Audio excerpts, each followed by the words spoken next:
Welcoming everybody in Hawkeye Nation to another edition of Iowa Postgame with Kachine Alexander, and I'm joined by the lady of the hour, Kachine, who is with me on a Sunday afternoon following the Hawkeyes' loss in East Lansing. Kachine, good afternoon.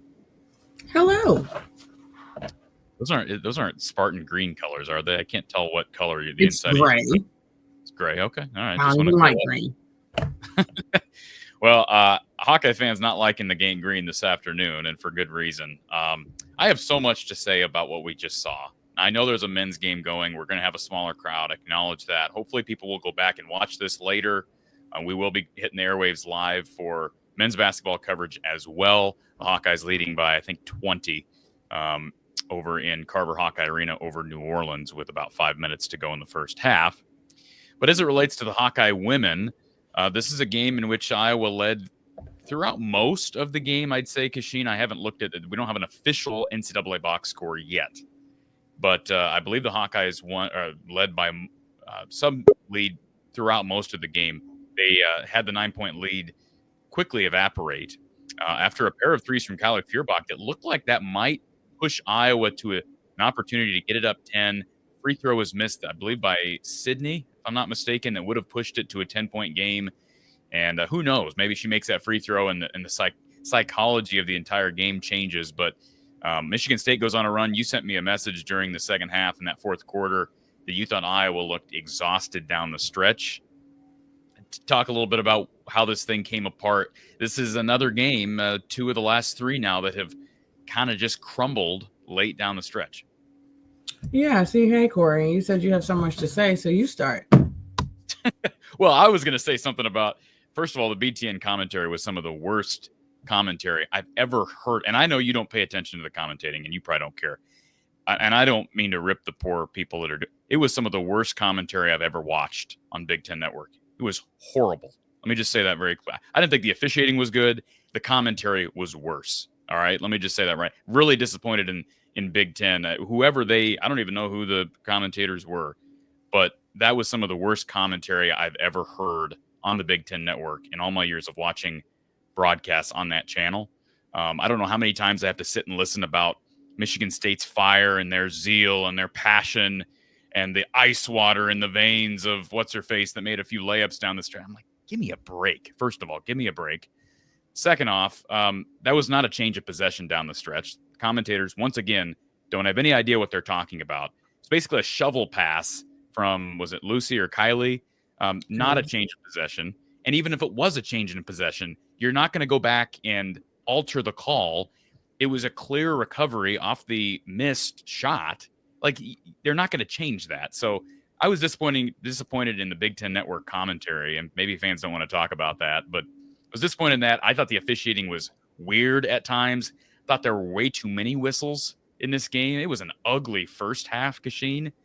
And I just felt like it changed the complexion of the game. Then you have Taylor Strimlow on the court for a couple of possessions, apparently with 5 fouls. I just didn't feel like the game was managed very well. And then you look at Iowa, 23 team turnovers. And I understand Tennessee presses a lot, and we talked about what they were going to be able to bring. But Iowa turned the ball over a buttload down in Cancun. Now they're on the road. They turned it over 23 times. That is way too many turnovers. And I get it. Like, they lost ball handlers in Molly Davis, Caitlin Clark, Gabby handled the ball. Certainly Kate handled the ball. But there's no – to me, we're 11 games into the season. We're past the point of excusing that because, well, they're young and they'll figure it out, the opponent, whatever. That's way too many turnovers. And you can't expect, in my opinion, to win any game turning the ball over 20 times, especially on the road, especially against a top 25 team that was undefeated. Kachine, just your thoughts. I guess let me tee you up the softball there on turnovers, because that was, to me, Iowa's undoing. Yeah, I didn't really think Michigan State was like that great of a presser. I think we stopped going away from what worked, number one. Getting the ball to the middle and tackling that way, that's the easiest way to break a press. I thought that Lucy got she almost looked like a freshman at times breaking the press. Like, she literally would dribble up the sideline and then get trapped. Like, why are you in the middle? Cut it back to the middle. Stay off the sidelines. That's like the number one rule in press breaking, is to stay off the sidelines. I would have liked to see Lucy or whoever your primary ball handler is to take the ball out of bounds. They are better at it. Sometimes Hannah was like a little slow finding who the open person was at the beginning, which then created a whole mess. And then on top of that, if you do get it there and Lucy's the one that passes it inbounds, you're going to go right back to her. She can attack it up the floor. But it just seems like we were beating ourselves in the press break. Like, Tennessee that was different. Yeah, they're coming at you. This one, I felt like there wasn't a lot of pressure. There wasn't like, oh my God, they're coming from everywhere. It's not that. You pass one pass and it's over with. But if you dribble the ball up the sideline, pick it up, trap. If you like all of these things that are number one for everybody, it seemed like we kept doing that. And so I didn't really like that very much, like I said before. But at the same point in time, we got exhausted. We made those 2 threes by Kylie, and then for the next 3 possessions, Kylie got beat to the basket. Boom, boom, boom, boom by Hampton. I'm like, what the hell is going on? She's like, the last one up the floor, that Halleck, she drives it to the basket. They both fall on the floor, but who makes it back? Halleck makes it back before Kylie does, and then she hits a wide open 3. It's things like that. Like, that's why I said we look exhausted. You just went on a run. You should be amped up. You should be excited. It was almost like we were like, oh, okay. And that was our defensive intensity is what gets us and keeps us in games and allows us to win games. I felt like our defensive intensity towards the end was just not good. No way Nyla Hampton should be driving past us like that when she don't shoot threes. Right. I'm not understanding how we are allowing her to drive to the basket left every time. Yeah. To me, that's exhaustion, mental exhaustion. It's not because we're not capable, but it's mental exhaustion. Mental exhaustion. How does mental exhaustion or physical exhaustion?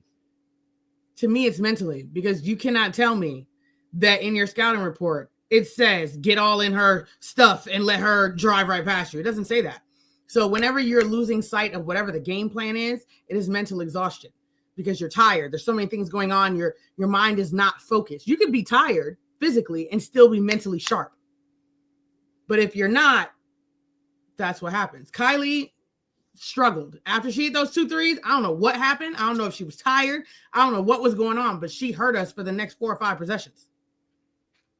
she really helped in that last minute get a couple of stops. But where was that? Where was that the previous? Yeah. That's why I said she had to have been.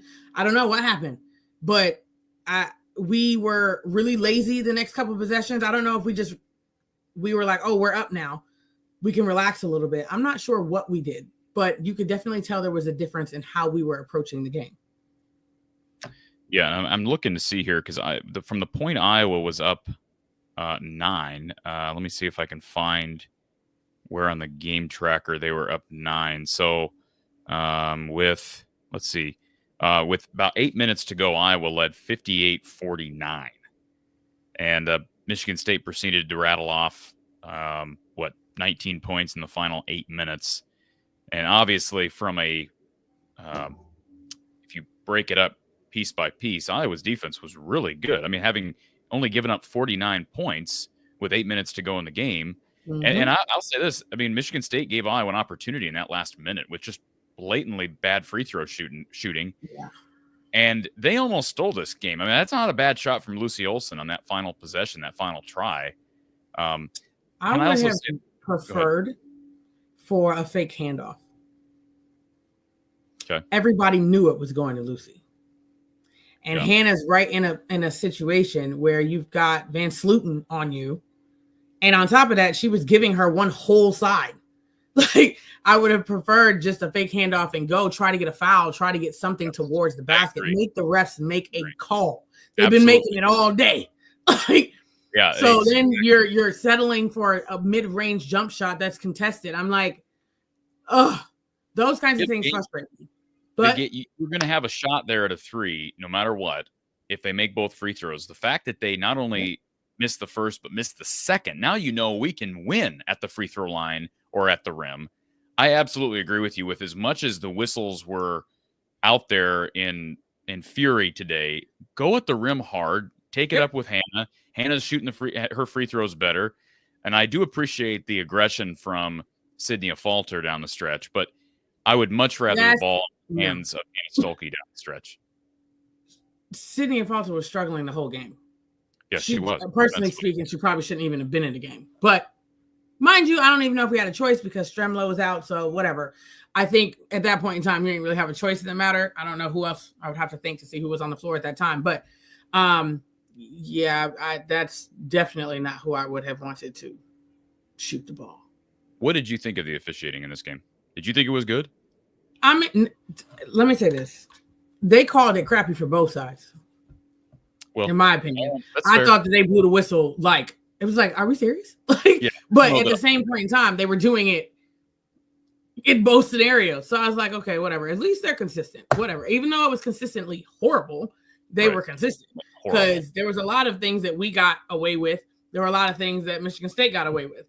But it was just very tight and it makes it hard for any team to get a rhythm when you're blowing the whistle like that. They don't know when or how to play defense because you're blowing it inconsistently. So, but yeah, that what made it hard to watch for sure. Folks, the phone number to call in is 515-635-1601, 515-635-1601. And as we do each and every show, we like to hear from our partner over at HawkeyeReport.com.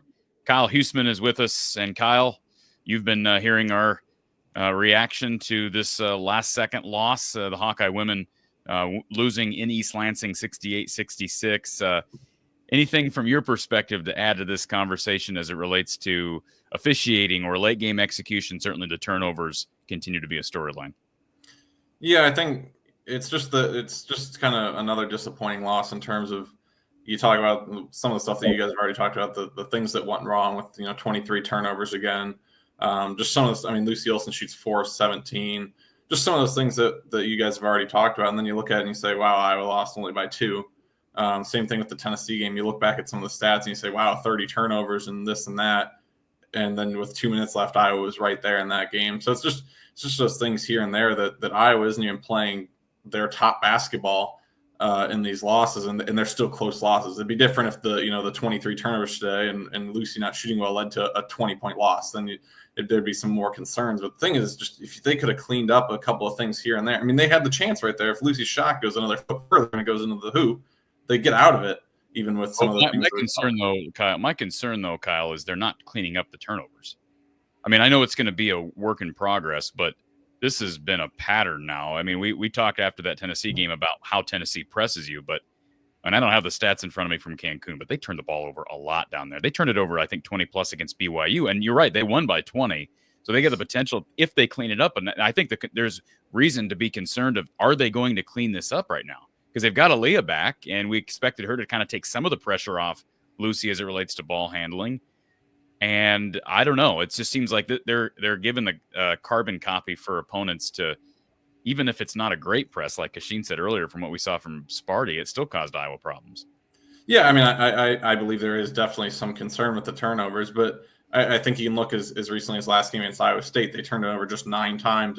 And conversely, we're able to turn over a team defensively, a team that doesn't turn it over a lot. They forced 21 turnovers. So I think it's, if they had turned it over 15 times against Iowa State, I think there'd be more concern.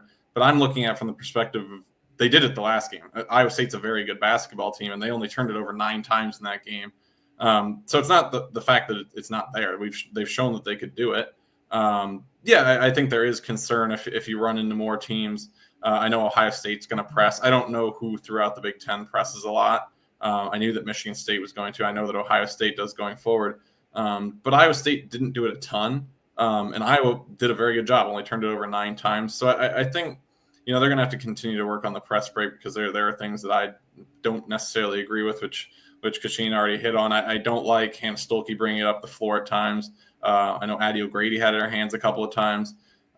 It seemed like the early part of the game, they were letting Lucy Olson, when she got the ball in her hands, they were kind of backing off a little bit, at least in the first half. That changed a little bit later. But when you see that Lucy's getting the ball in the press and they're kind of backing off a bit and just kind of, they were attacking other players that had the ball.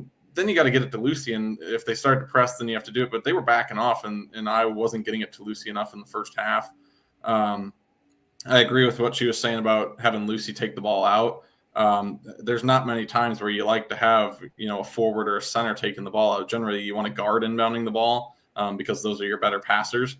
So I think there's some things that they can change with the press break. Unfortunately, I'm not in East Lansing, so I can't really ask Jan about some of that stuff. But I think the Iowa State game shows that they are capable of doing it.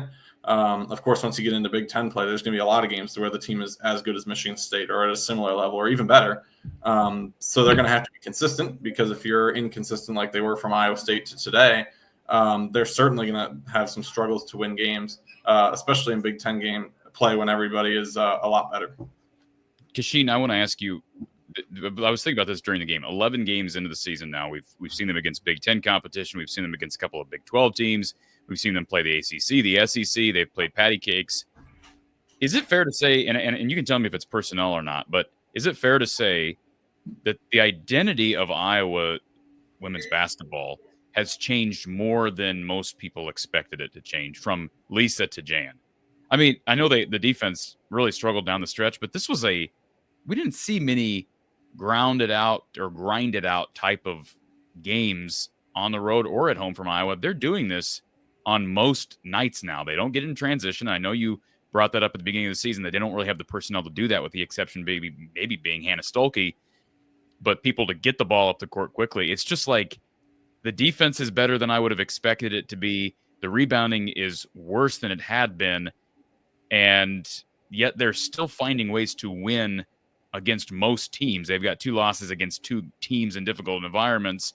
So I guess kind of glass half full approach. But is it the identity of this team 11 games in even more different than you would have expected it?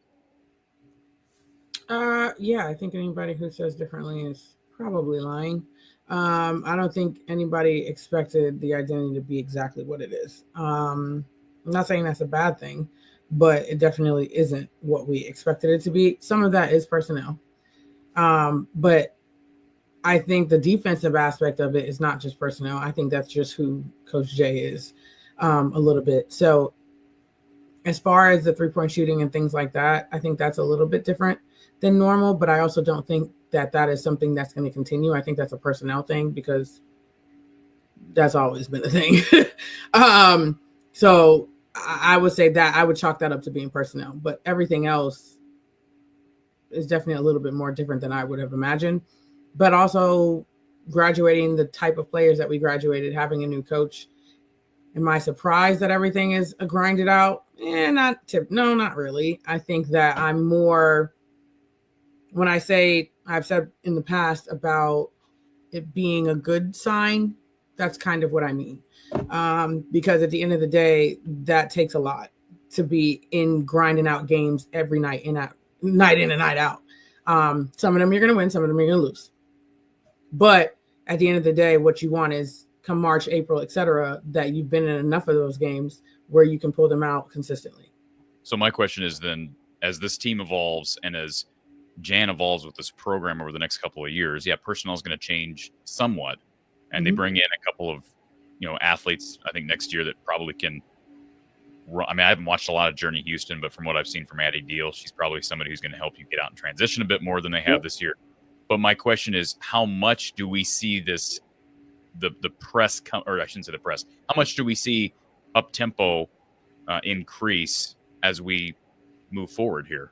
Like, because my thing is, like, with this class, this freshman class is obviously going to be essential. This is a building piece to the Jan Jensen tenure now.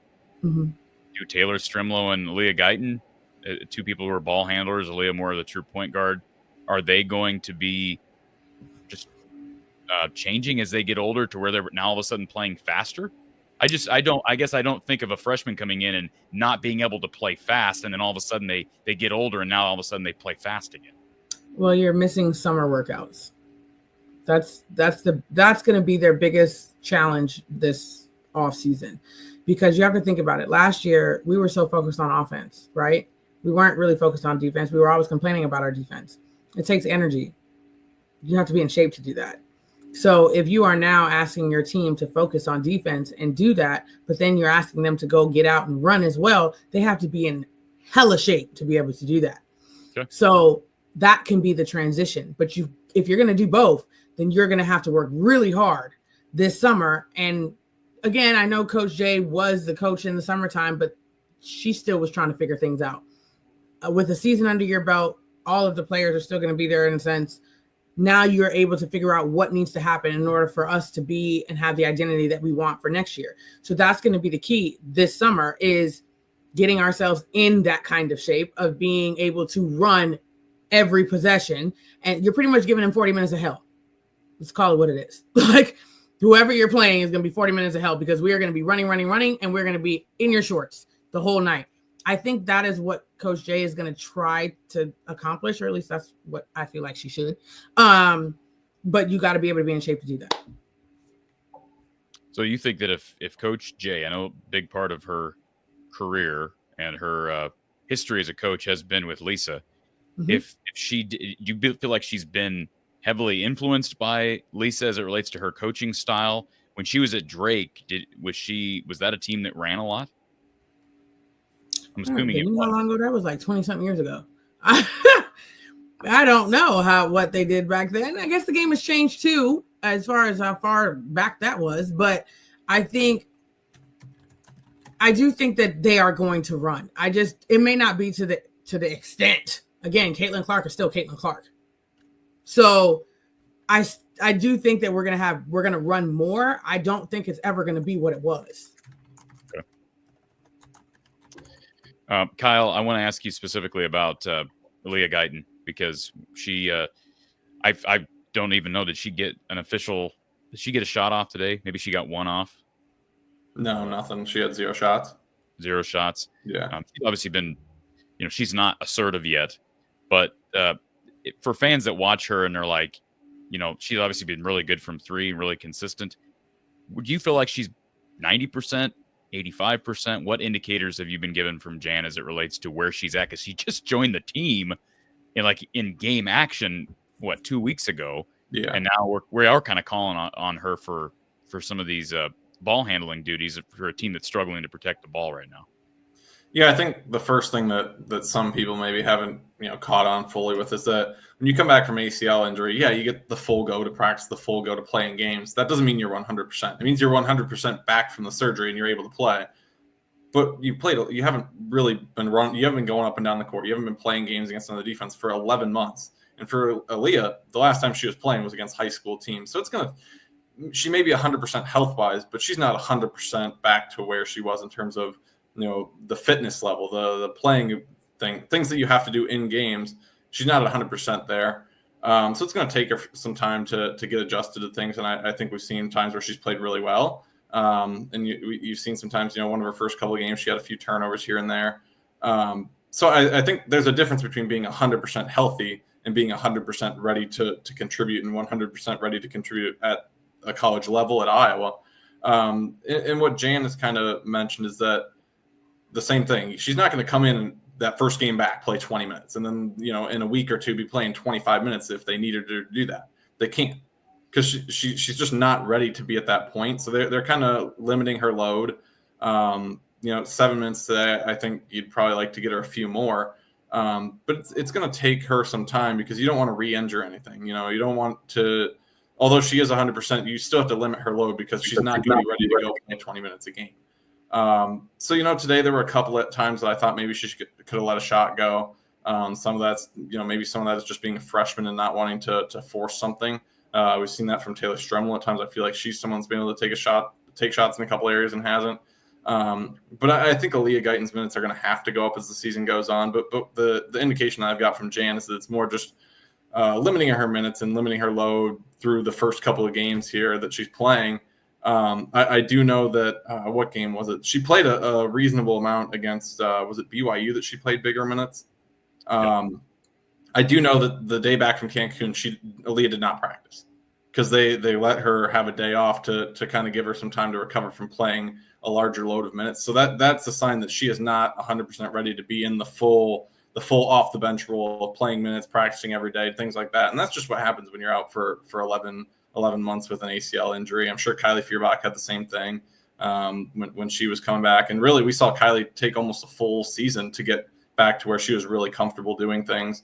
So yeah, I think Aaliyah, as the season goes on, will get more minutes. She will get a larger load of things, but it's going to take time. I agree that she should probably get a few more minutes, but for the people that are out there thinking she should be playing 15, 20 minutes every single night, I just don't think she's ready for that. But I do think once she is ready to do that, her contributions as a ball handler will be really helpful for this team. Kyle, I know you got post-game stuff to get to, but I want to ask you one more question because you are locked into not just Iowa basketball, but the state of Iowa, in-state basketball. And this is a UNI team that Iowa will face after a little break. What is it, finals week this next week, I believe? Yeah, I think so. Iowa will get a few days off, but probably necessary rest and regroup against a team that's dangerous, that knocked off Iowa State here just a few weeks ago. What can you tell us about the Panthers? And obviously one of their biggest losses was on the interior, and yet they still beat the Cyclones up at the McLeod Center. This game will be in Carver. What can you tell us about the Panthers? Yeah, I think the first thing is the surprise of that Iowa State, or that UNI was able to beat Iowa State with Grace Buffelli out. Maya McDermott has really handled them so far. I just handled the duties for them in scoring. I just pull up their stats here. Maya McDermott's averaging 22 points a game. So she's really handled the scoring load for them. They're 5-5 though. So you point to that Iowa State game, certainly shows that they can play at a high level. But they lost to Ball State. They lost to Kansas, who Iowa had beat. They lost to Kansas by 3. They just lost to a good South Dakota State by 15. I think they're a tough team because they're an in-state rival. And you saw with the Iowa State game that when you're whether you want to call it a little sister type team or that lower level team is probably what you should say. The MVC team, whether it's Drake or Northern Iowa, they really want to knock off the big dog, whether it's Iowa or Iowa State. So they're going to play a little bit higher than they normally do in terms of maybe their level of play. They shot the ball very well against Iowa State. I would be curious to see how Iowa handles with Grace Buffelli out. What does Iowa do in terms of being able to attack the interior? Because Kaba Lobby is the other scorer at 14.5 points per game, but they're only averaging 75 points a game. They're shooting at 46% from the floor, which kind of points to me that they're a little bit of a slower team maybe. They're shooting it decently well, but not scoring, in the 80s. So I think it's going to be a tougher game than years past. Iowa's handled them very well the last couple of years, even though they've had some decent teams. But again, I think the way that Iowa's been playing defensively, I know you talked about down the stretch today, that there were some issues that allowed Michigan State to come back. But I think the way Iowa's playing defensively this year, when it comes down to it, I think UNI having, that big piece with Grace Buffelli out might give Iowa more of an advantage. Again, like I said, that Iowa State game, UNI shot like 50% from three. They were really just lighting it up. So I think unless you have, let me see where they're shooting for the season from three. They're right at 40% from three on the season, averaging 8.7 a game. So, that's something that you have to watch because they can knock it down from 3-point range for sure. But yeah, that Iowa State game was one where, I see some highlights from that game, and it was one of those where you watch and you go, oh, UNI was just on one that night. But yeah, it's certainly going to be a tough matchup just because Maya McDermott does certainly have the ability to take over a game. She scored 30 several times this year. And it is technically the Iowa State Championship, if you want to call it. UNI is 2-0, Iowa's 2-0. So it's going to be a big one. And certainly a big one for Iowa just because it is wrapping up non-conference play. You don't get any more chances out of the conference to add any wins.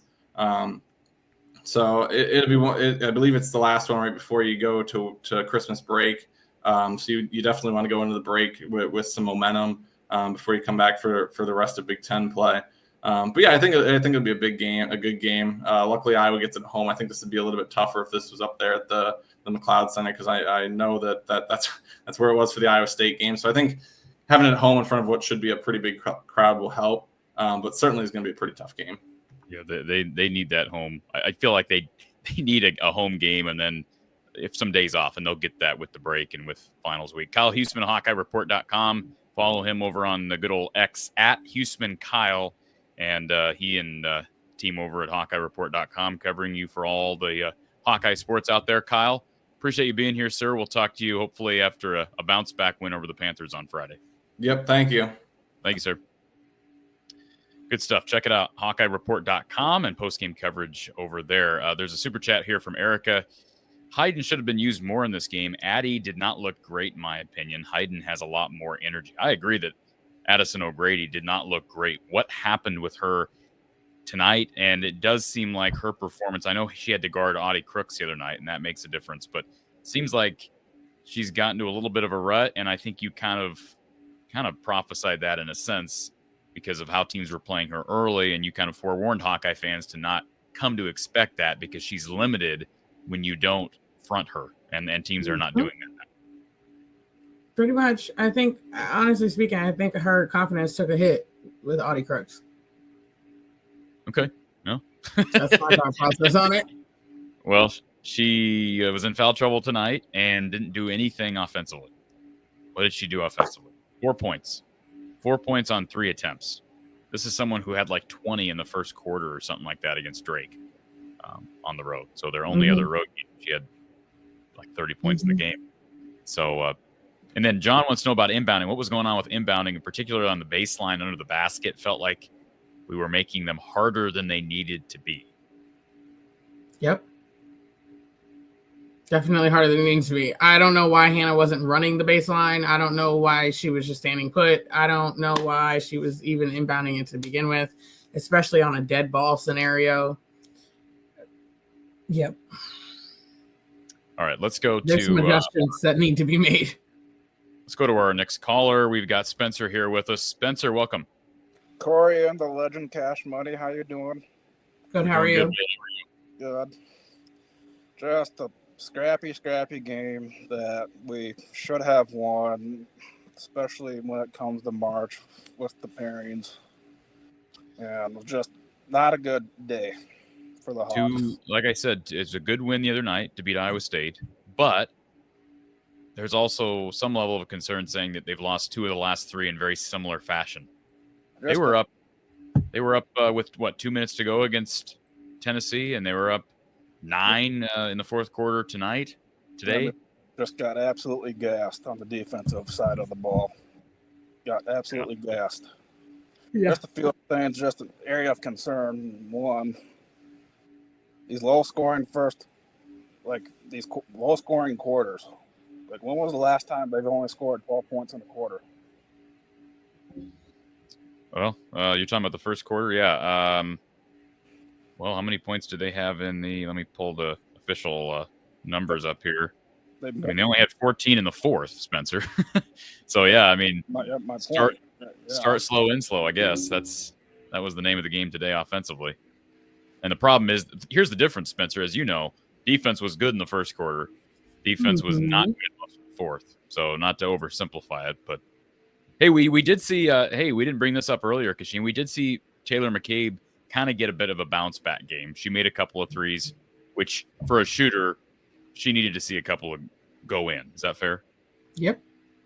She took shots that she was balanced for and that she did not rush.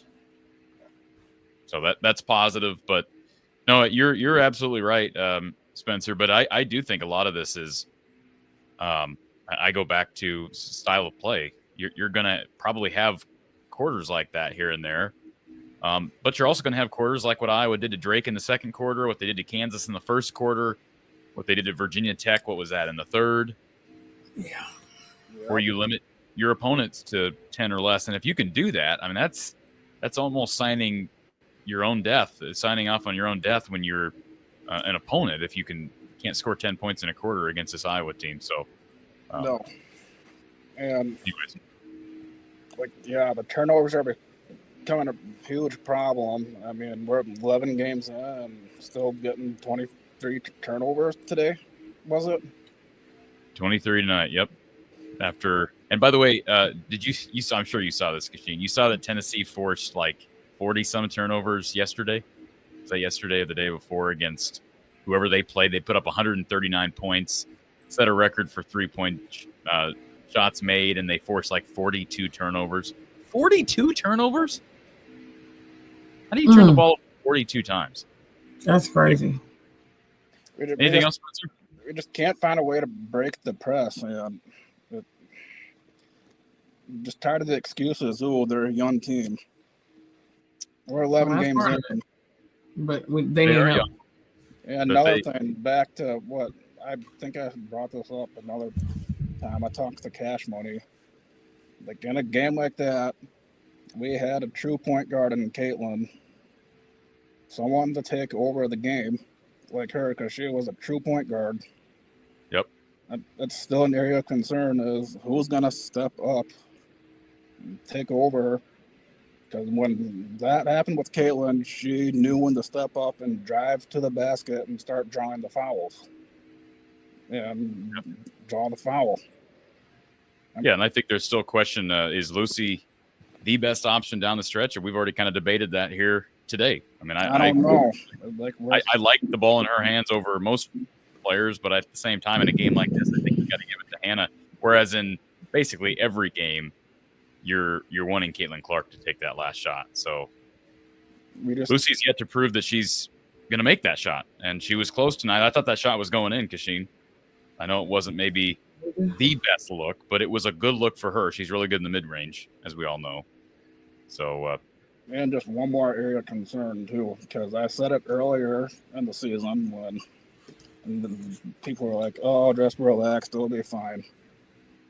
Because it was in the fourth quarter, we made a basket with like 8:50 to go, and the next point for the 4:45 mark. The scoring drought, are they starting to become a concern? Scoring droughts? Yeah, that's an area of concern. They gave up, what was it, a 14-0 run that got Michigan State up 7 or whatever it was?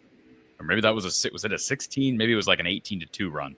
They were up 9 and then they fell down 7. It was like so there's concern there. And part of that's turnovers, part of that's bad defense, and part of that is offensive stagnation. So that's 4 minutes without a basket. Yeah. No, can't have those in the fourth quarter, especially. Spencer, appreciate you calling in, buddy. We always enjoy your calls. Thanks, guys. It's always a pleasure. Thank you, sir. Yeah. All right. Let's go. Let's see. We've got a couple people here waiting. By the way, Sorge, I believe that's how you pronounce his first name. He doesn't have it on here anymore. But Kachine has never called this Iowa team garbage. I don't recall you never said that. So just to clear that up. And Angela says, Kachine, what went wrong? Are there weaknesses on this team? Is it too early to tell? Well, one of the weaknesses is clearly rebounding the ball, or excuse me, protecting the ball. Turnovers. Rebounding the ball. Men's weakness. Yeah, turnovers. And How do you work on that? Consistent people right now. Like it's you have no idea what you're gonna get from like anyone.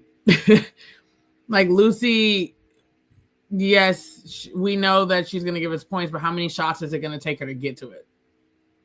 And then everybody else is like,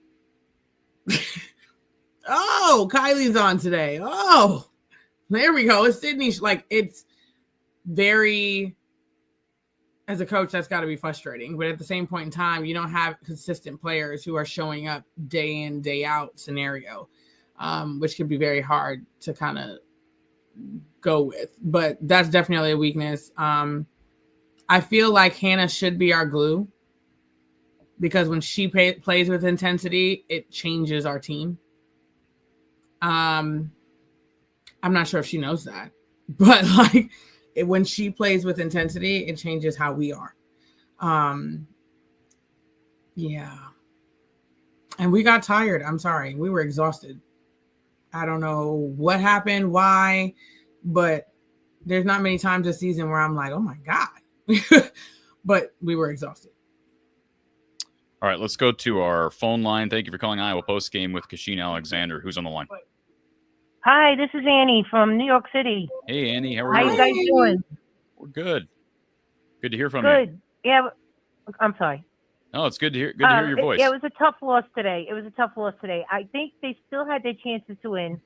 It just was very unfortunate that down the stretch they went cold. I thought maybe they should have given Guyton a chance when they went cold down the stretch, because she can be a clutch shooter. Just saying. I know she's getting off a tough injury, and it's been a long haul for her. But I just think she should have got a chance when they got cold down the stretch. Just saying. I don't know. I think she needs more playing time. Well, I'll say this. Because she was pretty clutch the last game.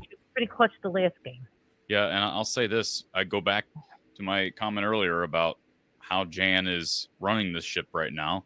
And they're right. 9-2. So I'm not going to be too critical. But No, I do look at two of their better shooters are freshmen, one being Tegan Mullaney and the other being Aaliyah Guyton. Taylor McCabe is an excellent three-point shooter, but she's also more limited than those other two players I just mentioned. And those other two players are freshmen, but both of those players, I'm talking Tegan Mullaney and Aaliyah Guyton, Kachine, they played a combined 11 and a half minutes tonight. And I say that going on with Tegan Mullaney, though. Coaches are losing confidence in her, and I can't tell you why. But because I'm not in practice, but based off of what I'm seeing, they're losing confidence in her. Based on what? Like just her minutes? Lack of minutes? 100%.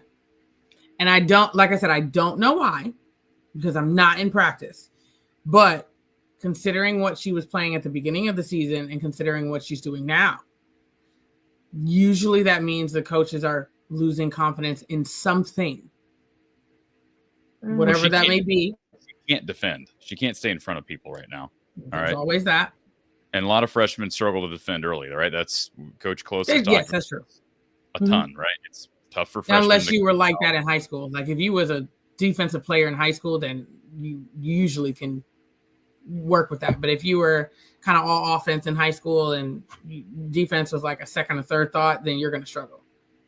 Well, my point of bringing that up, Annie, is exactly what you're talking about. Here's a team struggling from three outside or on the season. Right now, it wasn't working. I just thought she should have got a chance because she could be clutch. She did pretty well the last time down the stretch. I think it's amazing. It was worth the shot. Anyway, I think it's amazing Iowa hit I also think Guyton and Lucy would work very well together. Yeah. I think as the season progresses, we may see more of those two together. Iowa made 9 threes today, in large part because Kylie and Lucy, who have both been struggling from three, they made a combined 7 threes. You get 2 from Taylor, but Hannah Stolke's 0 for 3. I don't want to see her shooting 3 threes a game, Kachine. I know. You've got Sydney. One she didn't have a choice. I know, but one of them she didn't have a choice. The other one, I didn't like the shot selection in general. I forgot what the first one was, but one of them, technically speaking, she didn't have a choice in the matter. There was only one I remember being like, "Oh, absolutely not." And a falter. Also, that number 22, she got on a rampage with them. Who knew she was going to go on and run like that for 12 points like that? Forget about it. That was unstoppable. Yeah, Who saw that coming? The Big Ten Network let you know about it, didn't they, Annie? My husband said the same thing. He had to walk out of the room. He couldn't take it. He's from Iowa, my husband. That's how we became Hawkeye fans. I went to college in Iowa. Okay. And he came back to New York after graduation. That's how this all happened. Anyway, he walked out of the living room. He said the same thing. It was. I don't normally complain that much about, unless it's Big Ten Plus. I'll Neither complain does about he, Big Ten but Plus. yeah, I just meant to tell you, he couldn't take it. He walked out. Well, Annie, the only other thing I wanted to say is inbounding. Yes. When I played college ball and high school ball, we almost always had a set play for inbounding. We did the stack. We did the, hit the ball when the girl runs around the stack, set and picks. They look a little unorganized with the inbounding. That's all I got to say.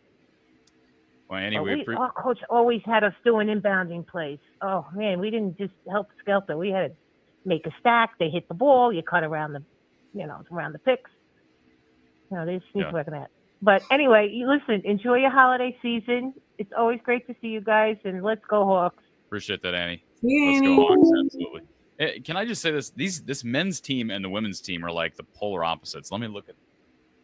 Okay, Hawkeyes are up 41, but let me just say this: they're playing New Orleans, the Cavaliers or something weird. But let me just say this: with Jan and what she's got this year in 2024, 2025, this team, they are the polar opposites of Fran's team in so many regards. They've been very similar in many regards prior.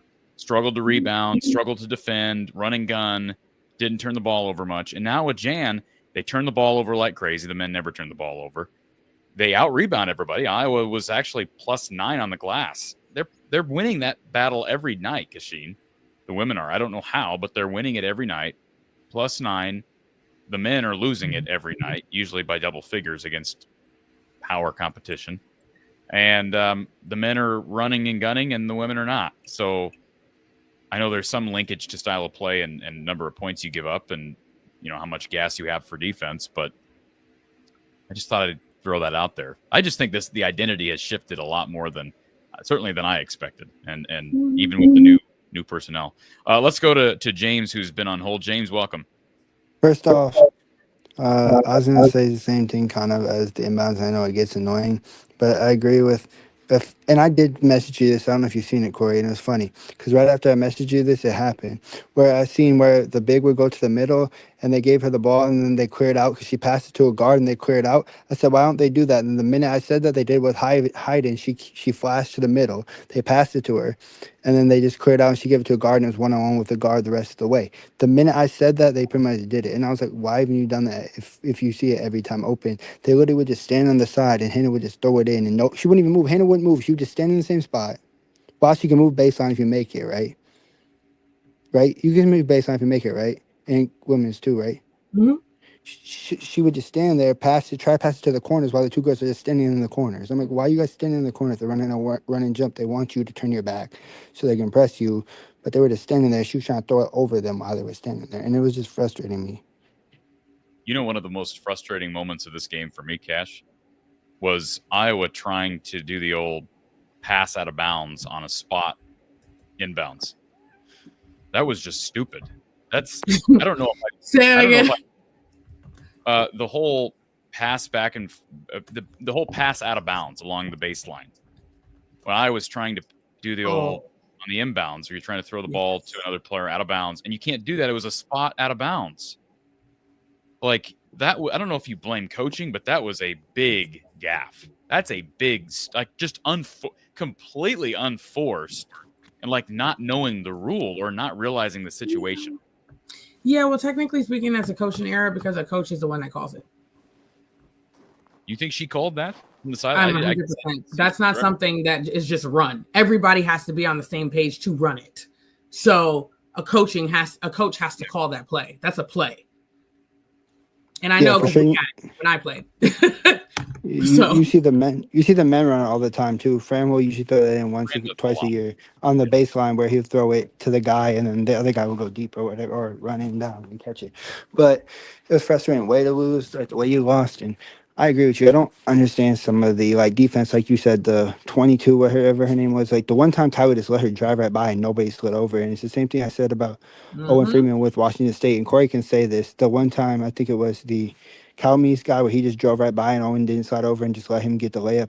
I said the same thing too, where it's like nobody even slid over. They just let the girl drive right by him and get the layup. And I'm like, you like nobody even they just stood there and watched her. I was like, what are you guys doing? Somebody got to at least try to make an attempt. No, I agree, James.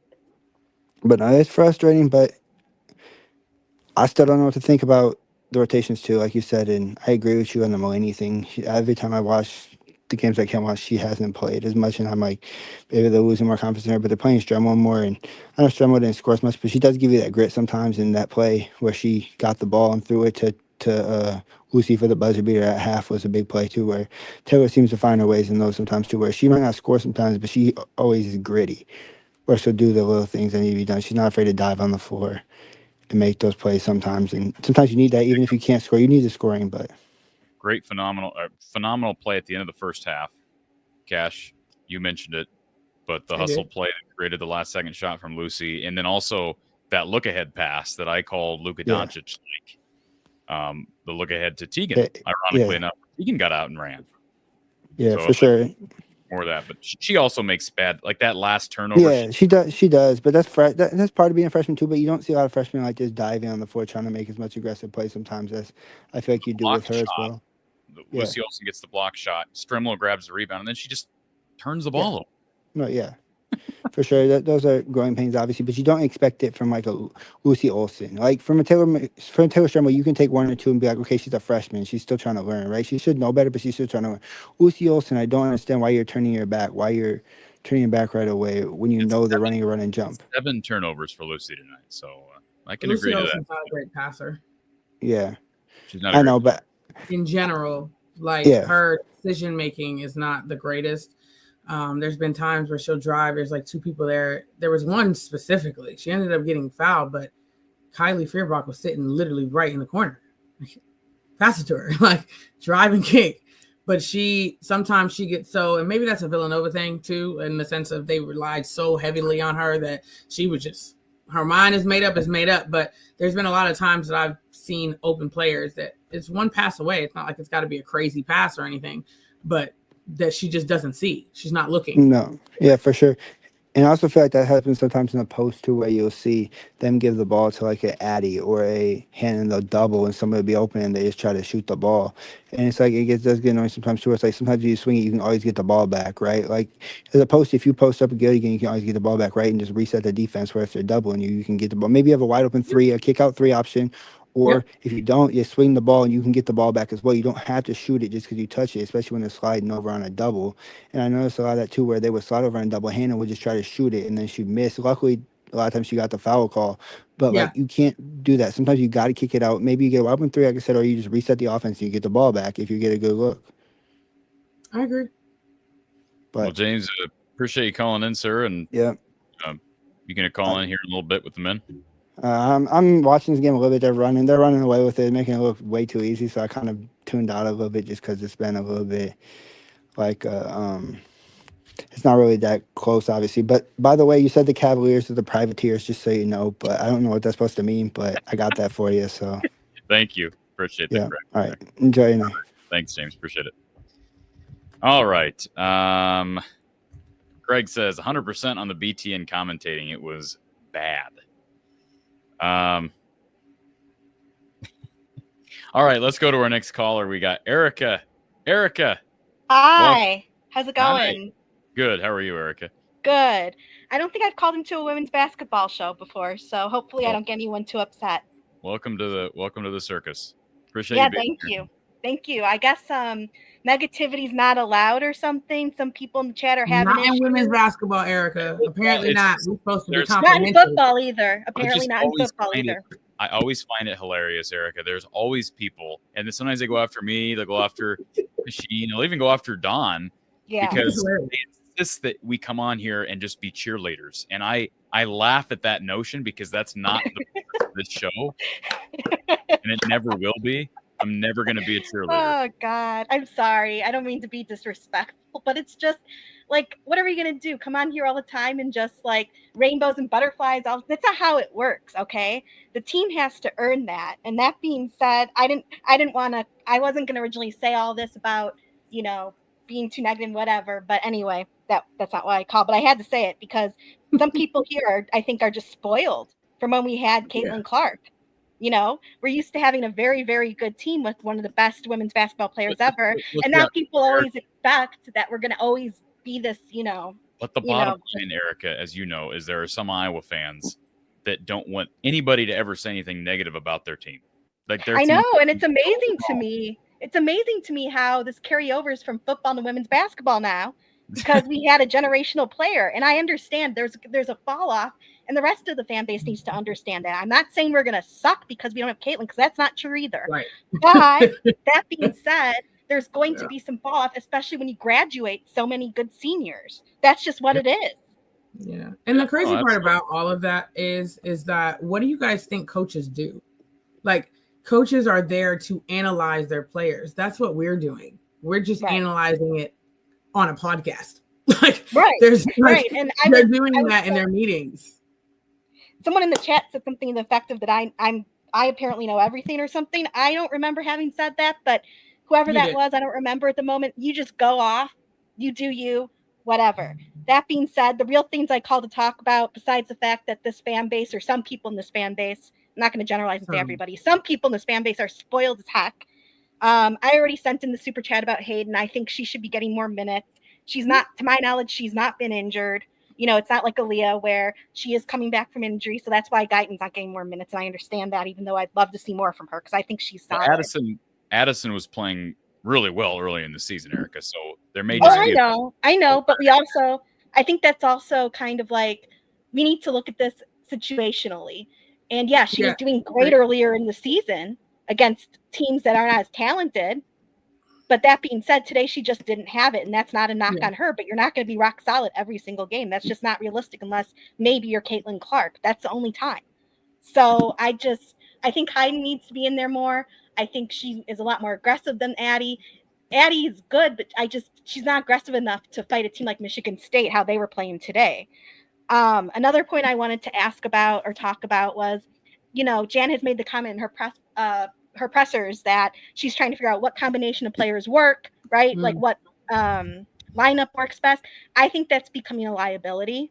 I think part of the reason we're not maybe as consistent as we should be is because she's constantly trying different combinations. And I think that maybe I'm being a little harsh, but I feel that at this point in the season, this isn't the first few games anymore. I think that maybe there should be a better idea of who the lineup is going to be. And you make adjustments throughout the game, but it feels like sometimes she's switching people out all the time. And it's not like we're in foul trouble that much or anything like that, where it needs to happen that way. So I'm just kind of wondering what you guys think of that. Yeah, it kind of goes along with Ander MC here about in-game strategy and substitutions. That's a good comment, Erica. Your thoughts, Cash? I think you try lineups in practice. Yep. Not in the game. I think that it does go back to what I originally said, though. You never really know what you're going to get with the players right now. And that is very hard as a coach to plan for because, like you said, situational. No coach wants to be situational all the time because now you feel like you're not in control of anything because your players, you don't know who's up, down, side, left. It doesn't matter. So I think that if we can get some players that can become more consistent, that will help with the consistency of your subbing. However, I do believe that our substitutions are a little suspect sometimes, even based off of who's playing well. It's like, well, why did we do that?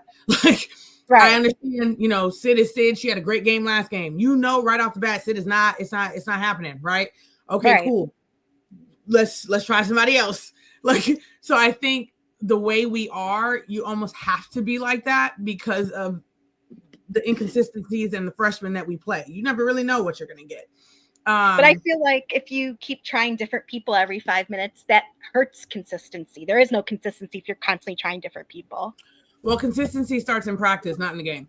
That's what you always tell your players. You have to become consistent in practice in order to play. So if I can trust you in practice, then I can trust you in the game. And my assumption is that the coaching staff doesn't have that right now because of all the switches and changes you're seeing. Yeah. I also acknowledge too, like practice may not be the tell-all. Like in foot, and I only know how to make a comparison to football because that's what I was a fan of first and all this. And I think Corey, you know what I'm going to say. Spencer Petras was great in practice, but he sucked on the field. And there's a lot. That's a loaded comment. That's a loaded comment. I understand there were other forces there, like Brian Ferentz. I understand. I don't want to turn this into a football show, but I don't think it's necessarily true that every single time someone is the best player in practice, that they're the best on the floor during a game. I agree. There are some people who are like that, but as a coach, you play who you trust. Right. Of course. I mean, what other choice do you have, right? You have to play whichever way you go, whether it's okay, I know this person going to turn it on in the game, or because I've had players like that. They're horrible when it comes to drills and practice, but for whatever reason, they can turn it on in the game. But I trust that they're going to turn it on in the game. Right. So one way or the other, I trust you, however it goes. I just feel like there's just so much up and down that it becomes hard to kind of do that. But I do think that they're going to have to settle in one way or the other. You're going to have to ride the boat one way or the other. And they need to do it quick. They need to do it quick because we're in Big Ten play now. They need to do it quickly. The last comment I had, and I wanted to know your thoughts on this. I think I posted this in the chat earlier. It feels like to me that the experienced players are getting minutes just because they're experienced players. Yep. And I understand there's some reasoning behind that possibly, but I think that mentality or that methodology is not necessarily working. Like I said, Addie and Hayden. Who's the better player of the two, depending on the circumstances, who's more aggressive. You know what I mean? I understand it's not an exact science, but I just don't think it's right to just give the experienced players the automatic, like, okay, you're playing because you're experienced. Like, it's just like when you look for a job, there's a catch-22. They say we want people with experience, but how do you get experience if you don't get a chance?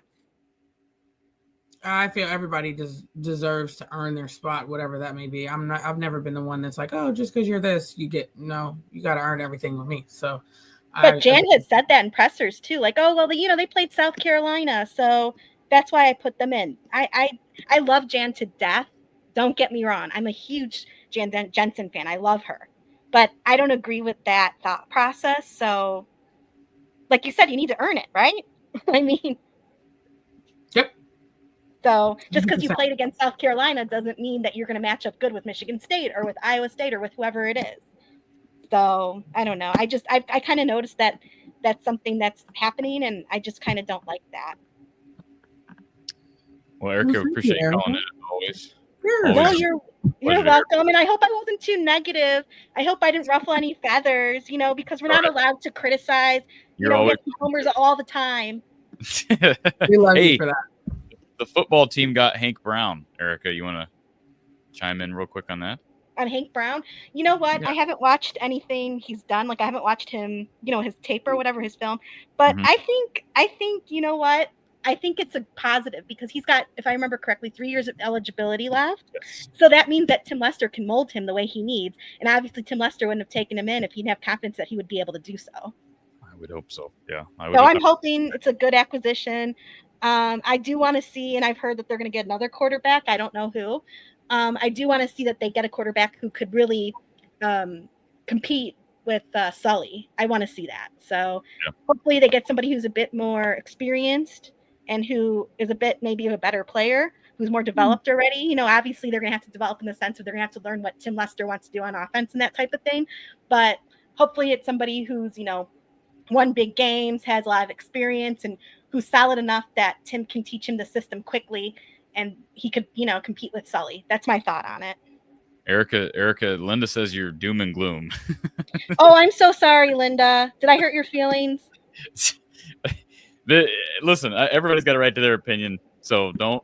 No, that's fine. If she wants, I have a right to my opinion. She's got a right to hers. That's fine. But there's a point where you got to have real talk. There you go. There's that. There's a point where you need to have real talk. I'm sorry. If people can't handle that, sorry. Like, hashtag sorry, not sorry, really, to be honest with you. And then you have the other end of the spectrum. Timothy's like, Jan's learning. She's been associate head coach for years. So I agree with Timothy. This is true. Like, she's going to learn with every year that she's coaching. There's stuff she's learning game in, game out. Like, at the end of the day, she's going to make mistakes. That's given. So that's a part of it, and that's again. I feel like that's again. If someone's questioning that, that's the fan base being spoiled because Lisa Bluder was there forever. She's been coaching for 30, 40 years. Like she's been doing this forever. She's seen everything. She's seen every scenario that you could possibly think of. It's not the same. That one chair over is a big difference. I mean, she's going to keep learning. You know, it's a new role. Yeah, has the advantage of having been with the, on the coaching staff forever, for sure. Yeah. But she's never been a head coach before. So there's some learning there inevitably. And there's she'll get better at it as it goes on. And all this criticism is not meant to be 100% negative, contrary to what some people might think. But our team does have holes this year. Yep. Let's just be honest. The turnovers are not acceptable. Okay. That's just what it is. No, and I'm not saying because it's Iowa. I'm saying it because in women's basketball or any basketball, you can't have 1 million turnovers in a game and expect to win. It's I don't even know that much about basketball if you compare my knowledge of football and basketball. But it's not rocket science either. Mm-mm. Right? So anyway, if people perceive me as negative, that's their prerogative. And at some point, you gotta be realistic. We're not in the Caitlin era anymore. It's over. That's it. It was fantastic. It was amazing. But we're not going to win every single game. That's just not reality. I was negative then, clearly, because I was still telling us what needed to happen, what didn't happen, and what we should be doing. So I'm going to be critical regardless. I'm critical. Corey can tell you. I'm very critical. I'm on the same page as you. I'll acknowledge when someone does something great. I'll acknowledge when someone does something great. But that doesn't mean there's nothing wrong, that everything's perfect. Even with Caitlin, there were things that were not perfect. Okay. Agreed. Okay. So I don't know why people feel this need that people have to be homers all the time. That's just not real life. Sorry. Erica, we appreciate you being here. I'm just been watching Iowa women's basketball for 15 years, Erica. I didn't just come here for school like you. Don't really care what you think, Aaron. So sorry. Don't care. You read the comment. I had to put it up just so that you could. No, that's fine. I don't care. That's fine if you put it up. I don't mind. I don't care. That's fine. But it's just funny because Aaron just thinks it's okay to be a homer, never criticize anything, I guess. And he probably was a Spencer Peters fan too. So there you go. Aaron, how do you feel about Brian Ferentz? I'd love to hear what you think of Brian Ferentz. Oh. Get him on here. Seriously, let's talk about Brian Ferentz. And Aaron ain't gonna call. You could be a homer. Aaron is not gonna call. I promise you that. He's just gonna stay in the little comment section. But keep going. Yeah, probably. Thank you, Erica. Talk to you later. Thank you very much. Bye-bye. Man, the show really took a weird turn, but you never know where it's gonna go. But that's fine. You gotta love it.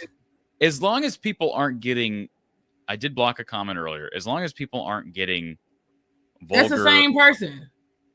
Yeah, well, I gotta log back in under a whole different account. Go ahead.